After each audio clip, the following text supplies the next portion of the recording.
These 80s movies went so far that entire countries tried to erase them. One was so disturbingly convincing that the director had to march his dead actors into court just to prove they were still breathing. Another was seized in over 30 countries. These are 10 most brutal 80s exploitation movies that got banned. Number 10, Tenement. Slice them up. Shoot them up. Tenement takes something as simple as a worn-out Bronx apartment block and turns it into a trap. A gang has basically claimed the stairwells and hallways. The tenants finally snap, call the police, and watch the crew get marched out in handcuffs. For a moment, it feels like the nightmare's over. Then night hits. The gang comes back, bolts the doors, kills the phones, and turns every floor into payback. From there, it's just panic, bad decisions, and people trying to stay alive one room at a time.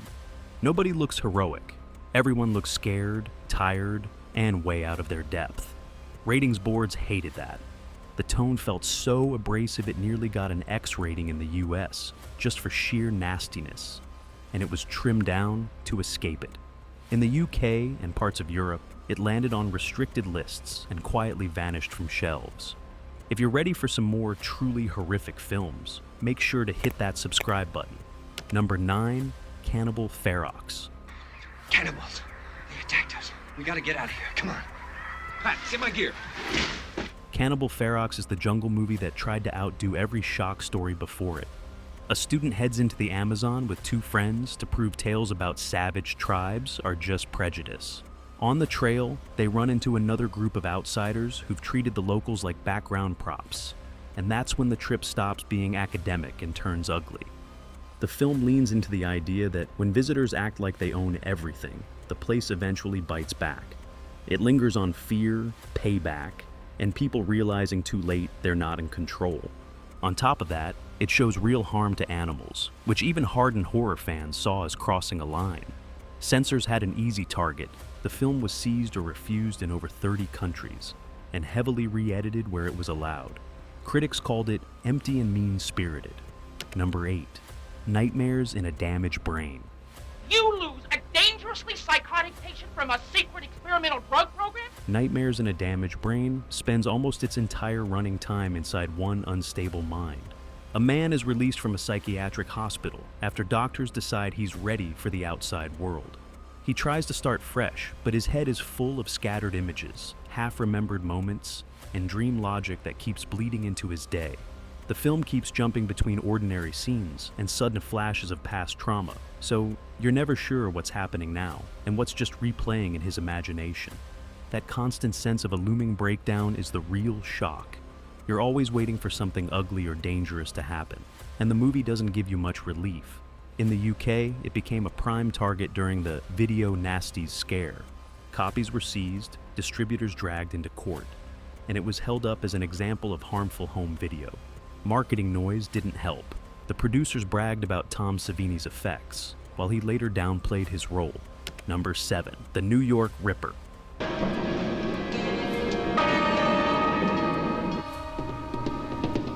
The New York Ripper drops you into a version of early 80s New York that feels like it's falling apart in slow motion. Lucio Fulci follows a burned-out detective hunting a killer who targets women across the city's back streets. You're dragged through empty subway cars, tired hotel rooms, sleazy clubs, and rain-slicked sidewalks that all feel one step from shutting down. The movie's shock doesn't just come from the attacks, but from its attitude. The killer calls the police in a strange duck-like voice that should be silly, but just makes everything feel wrong and off balance. In the UK, it was refused a certificate and effectively banned for years. Elsewhere, prints were cut, blurred, or trimmed to soften the blow. It never became a big theatrical hit, but the people who saw it either hated it or couldn't stop talking about it. Number 6, Combat Shock.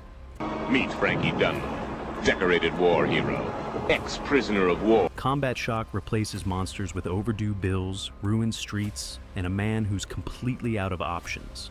Frankie is a Vietnam veteran stuck in a collapsing corner of Staten Island, living in a tiny apartment with his partner and a child, affected by what he was exposed to overseas. There's no money, no support, and no easy way out. Every day he wanders past wrecked buildings and hostile faces, trying to scrape together food and rent while the walls keep closing in. The movie's shock comes from how far it's willing to follow him down. It doesn't blink at his lowest moments or sand down the ending to make anyone feel better. Some critics at the time called it punishing and too bleak to sit through. Others argued it was one of the few films honestly showing how veterans and the very poor get left to sink. Censors didn't know where to put it. Too harsh for mainstream drama, too serious for simple exploitation. It was cut in some places and ignored in others. Among cult fans, it's now remembered as a rough, angry howl from the margins. Number 5, Devil Hunter. He'll pay, you can bet your life he'll pay. Why don't we send him a piece of her? That'll convince him to pay up. Devil Hunter is jungle exploitation with the brakes cut. Jesus Franco mixes a hostage plot, a remote island, and a local belief in a towering blind spirit that demands living offerings. A team of outsiders arrives to negotiate a ransom and quickly realizes they have wandered into a place where none of their usual power matters. The story mostly exists to move from one uncomfortable situation to the next. You get rituals, chases through thick brush, and long stretches where the camera seems more interested in exposed skin and panic than in telling a tight story. The whole thing has a sweaty, half-improvised energy, like you're watching raw footage nobody bothered to tidy up. When it hit UK video shelves, watchdogs noticed fast. Devil Hunter landed on the video nasties list, meaning tapes were seized and distributors questioned. For many viewers, it became the definition of trash cinema, clumsy, tasteless, and excessive. Number 4, Anthropophagus.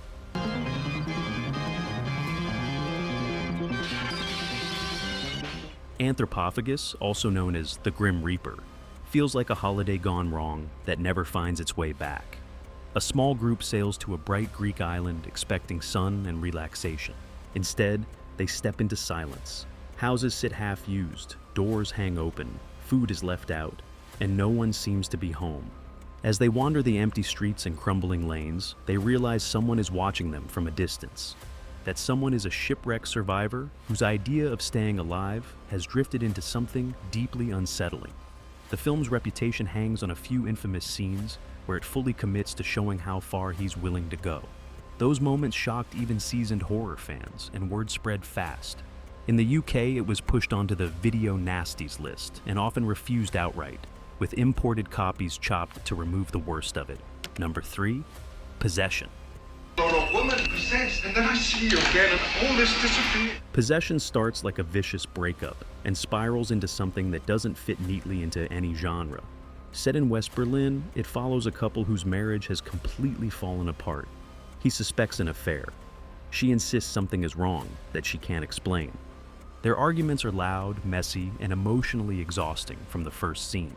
Even before the story takes a stranger turn, the performances feel almost too intense to be comfortable. Then the film starts to twist. There's a second apartment, mysterious absences, and hints that the wife is involved with something that isn't just another partner. The famous subway tunnel scene, where she seems to completely lose control in a sterile tiled corridor, became legendary. Not especially graphic, but emotionally volcanic. Audiences in 1981 didn't know what to do with it. Some walked out. Others argued about whether it was brilliant or deranged. In the UK, it ended up alongside splatter films on prosecution lists and was cut or suppressed for years. Number 2, Men Behind the Sun.